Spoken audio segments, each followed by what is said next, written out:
coucou tout le monde, alors aujourd'hui nous allons faire une custom. Donc une custom de qui? Et bah d'Adrigeek. Donc j'ai pris la tête de Bones dans Star Trek. J'ai pris le corps donc de David dans Independence Day. Niveau peinture, je prends plutôt du PBO. Je pense que c'est une marque vraiment super sympa pour tout ce qui est custom. Donc vous voyez les numéros que j'ai pris. De la Citadelle parce que niveau peau, bah c'est la meilleure. J'enlève donc la tête avec le petit capuchon de la tête. Pour le faire, je prends un cutter. C'est parti pour la peinture que je peins avec des pinceaux plats. Donc des petites finitions avec des pinceaux plus petits. Donc n'hésitez pas à faire une couche très très fine, c'est comme ça que vous aurez une super peinture. Et à faire plusieurs couches aussi, pour que ça soit bien opaque. Comme vous pouvez le voir, j'ai fait une petite tache à la joue. Mais là, il n'y a pas de souci, vous allez le voir plus tard, on peut l'enlever avec du White Spirit. Le White Spirit, normal, qu'on trouve chez Carrefour. Avec un petit coton-tige, il faut frotter. Frotter, frotter, frotter, frotter. Ah oui, alors pour tout ce qui est la chemise, j'ai pris des Posca. Donc c'est des stylos qu'on trouve, par exemple, nous on a pris chez Cultura.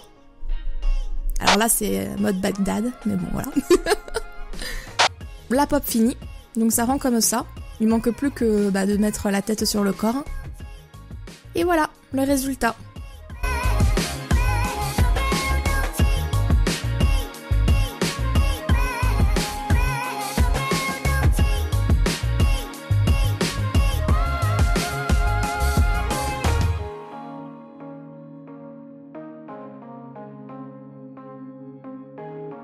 À cette figurine, il lui faut une boîte et pour la boîte, je pars directement sur Photoshop.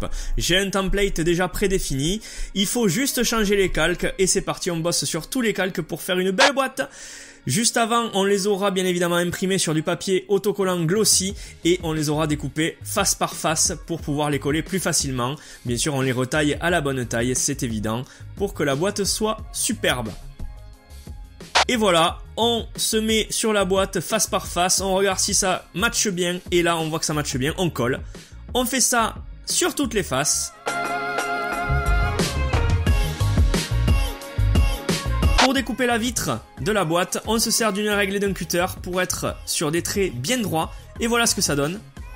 Pour la face avant, on fait pareil, mais par contre, regardez pour la tête et les contours de la tête, on finit au ciseau évidemment, et voilà ce que ça donne. Une fois tout collé, on a mis le tout dans une protector case pour les pops uniques, bien évidemment, les pops que vous ne trouvez pas partout, et les pops collector, on les met toutes là-dedans pour les protéger, pour faire un effet de luxe, glossy, sympa. Voilà, vous voyez en direct la boîte, j'espère que ça vous aura plu. N'hésitez pas à vous abonner à notre chaîne et à nous suivre pour plus de folie niveau pop et unboxing. Et mettez votre plus gros like si vous aimez Adrigeek et son mini lui.